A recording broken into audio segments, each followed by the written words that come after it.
March 1943, near Kharkov. SS Hauptsturmführer Kurt Knispel, commanding a Sturmgeschütz III, destroyed 5 Soviet T-34s in under 3 minutes. Armed with the powerful 75mm StuG III-L/48, the vehicle's low profile and deadly accuracy made it the Wehrmacht's most efficient tank killer. With over 20,000 confirmed enemy tank kills, the Sturmgeschütz III wasn't just a support gun, it became the backbone of German armored defense. Discover why General Feldmarschall Model insisted on Sturmgeschütz for his 9th Army. Its 75mm StuG III-L/48 main gun represented a dramatic evolution from the original short-barreled L/24 howitzer. When General Oberst Heinz Guderian submitted his assessment of early war operations to OKH in December 1941, he specifically noted, "Our assault guns lack sufficient penetration against the T-34. Chief designer Walter Rowland at Alket responded by adapting the longer KWK-40 tank gun, creating the purpose-built StuG IV with its distinctive muzzle brake and semi-automatic vertical sliding breech block. This gun fired the PZGR-39 armor-piercing round at 790 meters per second, achieving 91 millimeters penetration at 1,000 meters, sufficient to defeat a T-34's frontal armor at combat ranges.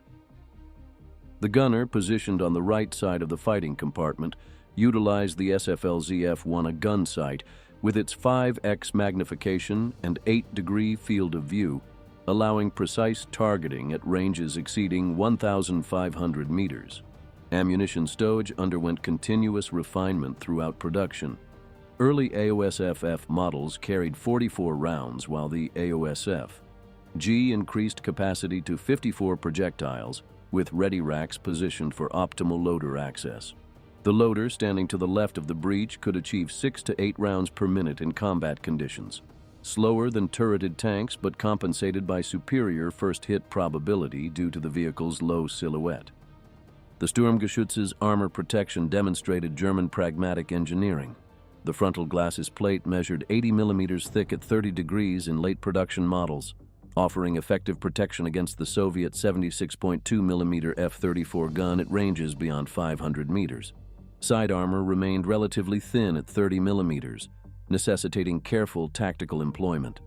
Unlike turreted tanks, the StuG presented a significantly reduced target profile, just 2.16 meters in height compared to the Panzer IV's 2.68 meters, translating to approximately 40% less frontal area exposed to enemy fire.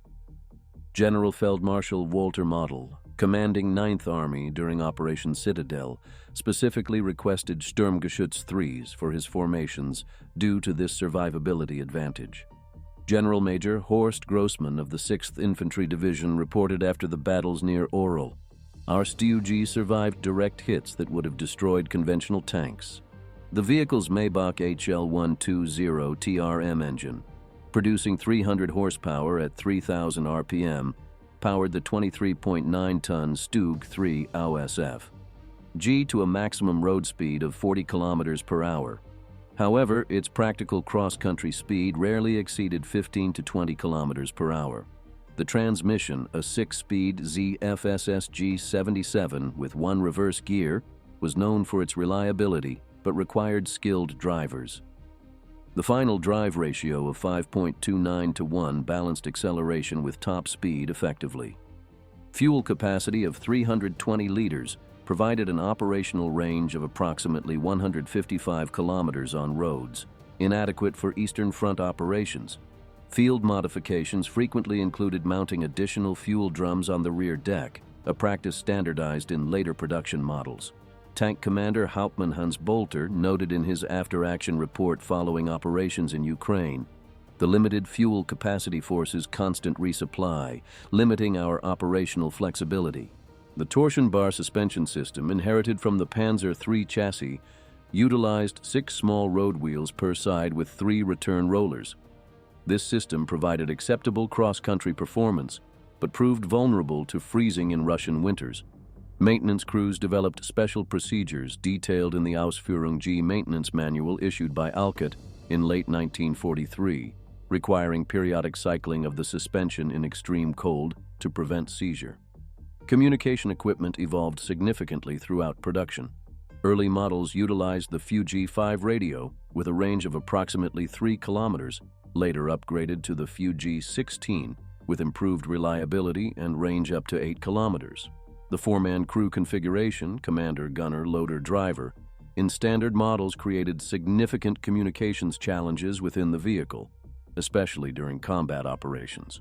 The addition of a dedicated loader in all StuG III variants was standard from the beginning. The Sturmgeschütz's tactical employment transformed dramatically throughout the war. Originally conceived as infantry support platforms under the direction of General Erich von Manstein, they evolved into primary tank destroyers under General Heinz Guderian's guidance. By 1944, dedicated StuG battalions, Sturmgeschützabteilungen, were employing specific tactics developed by Major Ernst von Jungenfeld, emphasizing concealment, ambush, and coordination with infantry screens. Production efficiency represented one of the StuG's greatest strengths. Reichsminister Albert Speer's streamlining efforts reduced production time from 5,500 man-hours in 1942 to just 2,800 by early 1944. Manufacturing costs averaged 82,500 Reichsmarks per vehicle, approximately 45% less than a Panzer IV, while maintaining superior combat effectiveness.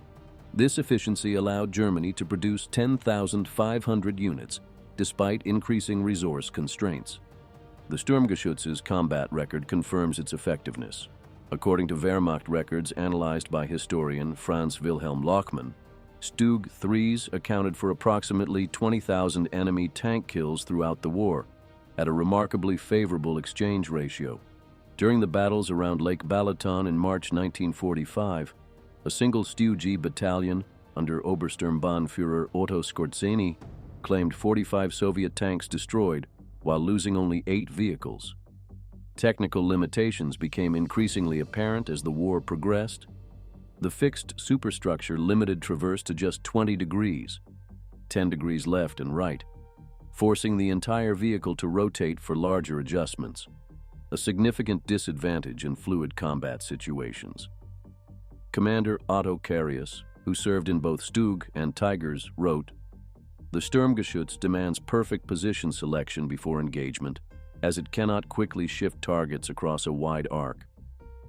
The crew compartment's confined space, just 4.5 cubic meters, created significant ergonomic challenges, especially during prolonged operations. The commander's vision was limited to a single SF-14Z periscope and a commander's cupola with 5 vision ports, creating dangerous blind spots. This limitation was partially addressed in late 1944 with the addition of side-mounted Nahverteidigungswaffe, close defense weapons, to counter infantry attacks. The StuG III represents a masterclass in practical combat engineering, trading theoretical tank design ideals for battlefield pragmatism. Its combination of potent firepower, minimized silhouette, simplified production, and tactical flexibility made it Germany's most cost-effective armored fighting vehicle. As Generaloberst Heinz Guderian noted in his final wartime report, "Had we concentrated entirely on Sturmgeschütz production rather than numerous specialized vehicles, our armored capabilities would have been significantly enhanced."